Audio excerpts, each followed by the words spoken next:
Good morning, Juliet.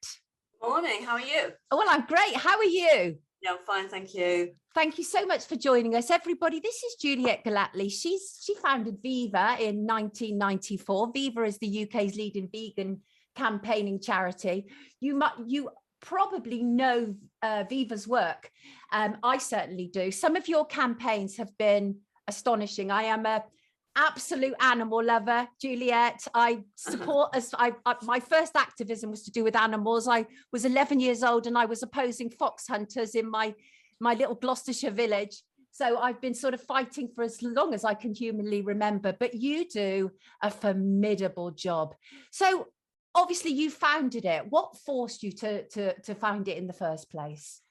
Very briefly, I, like you, was very passionate about animals when I was young. And my mum back then used to say, you used to fight for the underdog, was her expression, where whoever that underdog happened to be, right. And whether people or animals. And of course, you can see as a young person that animals do not have a voice. And it's very shocking when you first find out how they're treated, because you think everyone loves animals like your family. And I was quite a bolshy so-and-so, so I decided after finding out about factory farming that I would see it for myself, which is easier said than done.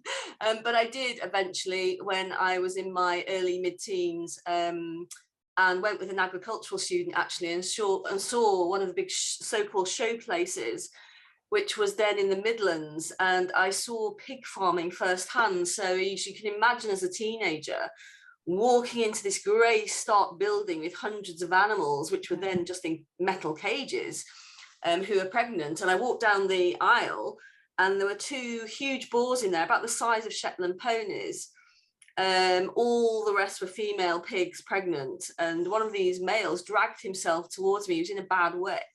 And we just connected eye contact. And that was the moment when I knew that I was going to have to do something about this. And of course, in my huge naivety, thought all you need to do is tell people about this, and of course no one wants this, they'll just change, rose-tinted spectacles. But it was in effect the start of Viva. Obviously I didn't launch that until 1994, but it sowed the seeds of something that was going to happen later. I did a degree actually in zoology out of respect for animals, because I wanted to understand the animal kingdom. I made that decision not to go down academia, but to go down a campaigning route and hopefully, shift the course of things. Well, you have. I mean, there's no doubt about it. I mean, your campaigns and exposés are formidable. I remember one of your earliest ones, which was about the turkey factory farming. And that was such a shock to me. I think that was a shock to everybody. I think you did that. You did that in partnership with GMTV, didn't you? And that was right. Massive. Absolutely massive. I think that was one of the first occasions when people really started to understand how dire conditions are for these creatures. Yes, indeed. Because turkeys don't evoke as much sympathy as mammals like pigs, obviously for most of the British public. But it really hit home for me because, like everybody, I wasn't brought up with farmed animals in my family, as it were. You're brought up with cats and dogs. And we rescued some turkeys, and one of them was actually from a church raffle, believe it or not. They were going to give this couple a dead turkey, and they said, no, we're vegetarian, we want an alive turkey. And he actually gave them this turkey they said was a boy, but they had a small garden, and contacted us, and I said, yes, I'll take him. And he turned out to be a she laid one egg. And that was the first time I realized how incredibly affectionate and intelligent turkeys are, and how we just don't understand them because we simply don't know them. No. And of course, they're exploratory jungle animals, really. And of course, they still exist in the wild. So that was a real wake up for me, understanding turkeys. In fact, the animals I'd say they were most similar to that we know, in fact, is dogs. And she used to follow me around like a dog and love massages, and incredible range of vocalizations in her talking, trying to communicate with you. And then, of course, yes, you're right, we then filmed and exposed turkeys, and one of the big exposés, which actually got the front page of the Daily Mail, which is very unusual for a factory farming expose, was Bernard Matthews. And that was a real shock to me, because that was back in the early days. because you literally could not walk through the birds to film because they were so crammed in, and you were in danger of actually stepping because they couldn't get out of your way. So yeah, that was the start of me doing investigations myself back then. Phenomenal, absolutely phenomenal. You've gone on to do many, including exposing the Happy Egg farms, and I mean, just the title alone, Happy Egg. And you exposed absolutely, I mean, horrendous conditions. You also got involved with Heather Mills, didn't you? For a pig farm. And then there was the Cadbury dairy farm, right, of the calf being shot. I think that was fairly, I mean, that had a huge impact as well. How did that impact? That was very difficult to get that footage from many different angles, because as you can imagine, most people filming stuff like this, like myself, are vegan, so it's hard putting yourself through that. And that was one of our women investigators who in fact had done a lot of human rights investigations, but she cared passionately about animals too, and that took a lot of setting up, and she went to several different farmers, and in the end we exposed about 13, and they all supplied Cadbury, and they were all zero grazing in the UK. In other words, those cows never get to see a blade of grass.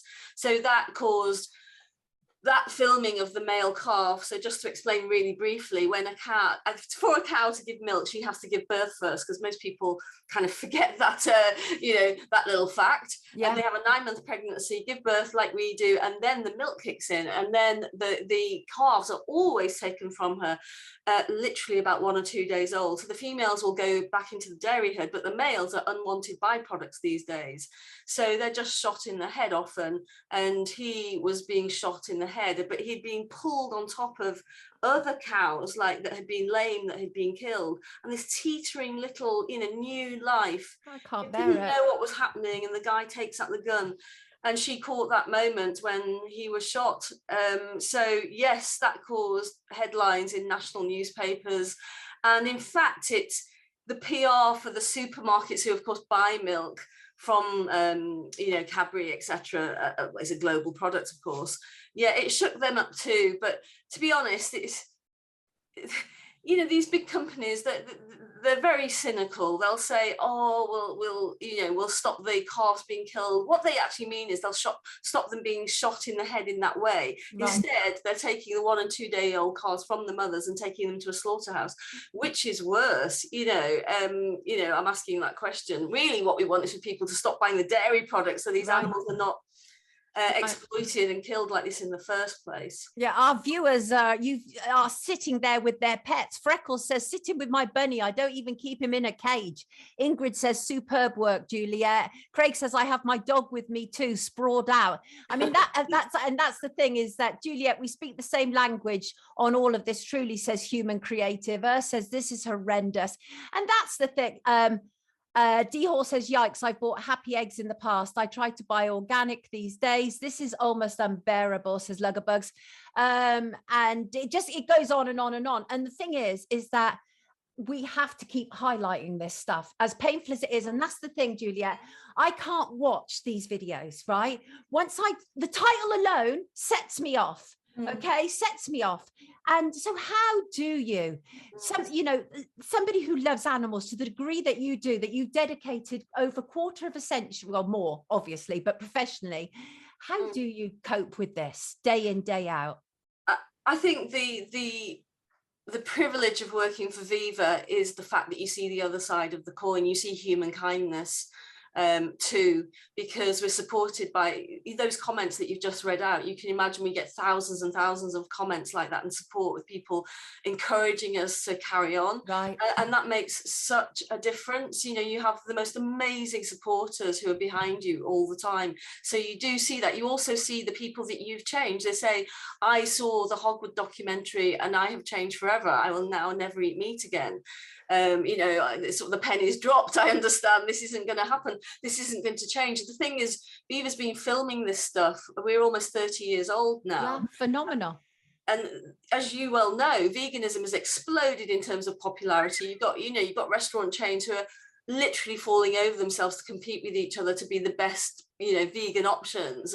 And it's not just one token gesture, it's whole menus, and supermarkets competing for the position of #1. So things have changed beyond all recognition. But the truth is, factory farming has done only what factory farmers know, which is to become more intensive. So it's almost like, it sounds contradictory, but on the one hand, intensive farming is worse than it's ever been. Wow. But on the other hand, there are more vegans and vegetarians and meat reducers than there've ever been in our history. So, you know, things are changing. But the thing is, you have to understand government does not protect animals. And it's very hard for, I think, for the British to get their heads around this. They really do not.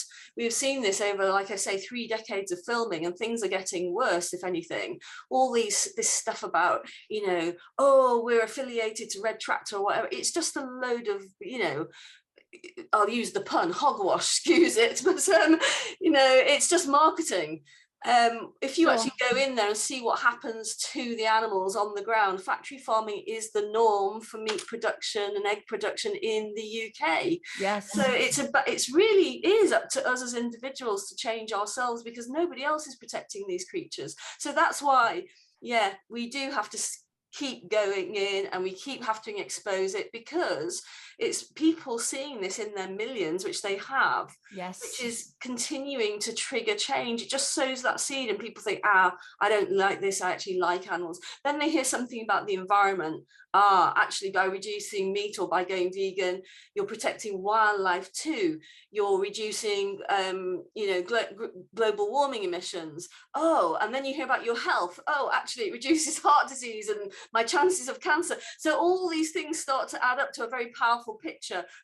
Maybe I should give going vegan a go. Actually, it's a positive thing. Yeah, but the meat lobby is so powerful, isn't it? And that's reality. And you're absolutely right about government. I mean, when you've got a stage that in 2022 they're still questioning whether animals can feel, is just ridiculous, absolutely ridiculous. Let me read you some of the comments. Skippy says it's devastating. I went vegan 10 years ago and have never looked back. Animal cruelty is abominable, and it absolutely breaks my heart. It's difficult to watch, but people do need to see what is happening out there. B-Star says, struggling to listen to this, vegan and animal lover myself, but this needs to be heard. And that is the reality, right?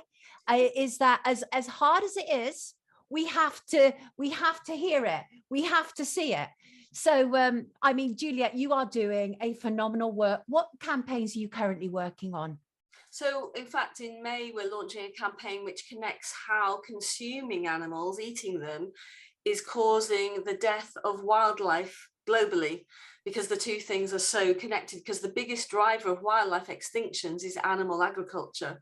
So we're making that connection. So if you, because a lot of people in Britain, they care about, you know, save the elephant or dolphins, right, and so on and so on. And we're saying, okay, if you do really care, in fact, the number one cause of extinctions is consuming animals. It's meat and dairy, actually. And for the oceans, you think the state of the oceans, maybe people watching this have seen the documentary on Netflix, Seaspiracy, which makes really clear most of the world's oceans are on the point of ecological collapse due to just overfishing them.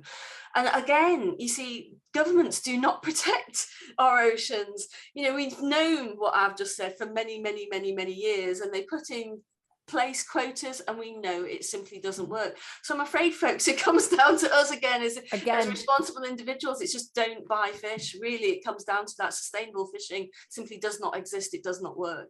So it really is. The good thing about working for Viva is the fact that individual responsibility actually counts for something. Yes. You don't have to lobby somebody else, you know, God forbid, you know, it's a really difficult thing to do. You can change yourself, change your family, change your friends. So that actually is a very positive thing. Absolutely. Angie says, amazing lady, Juliet. Thank you for your work and fight. Doing great work, Juliet, says Chris. And it just goes on and on and on. We need to grow our own foods. Am I on my own in that, says Air That I Breathe. No, you're not on your own. Absolutely, you're not. I completely concur. You know, I never thought that I'd ever be able to manage without meat. And I haven't now eaten meat for nearly 8 years. And that doesn't mean I don't miss the taste. It doesn't mean that at all. It just means that it was untenable for me because I was on a sofa hugging my dog while, you know, eating pig. So anyway, on that note, Juliet, thank you so much for your incredible work. We are all indebted to you, especially those lovely animals. Everybody, it's Juliet Gellatley. She's from Viva, as you now know, and I will put a link in the description and you can click on it and please support them. Thank you so much, Juliet. Take good care of yourself. Thanks for everything you do. Thank you. Have a good weekend. And you.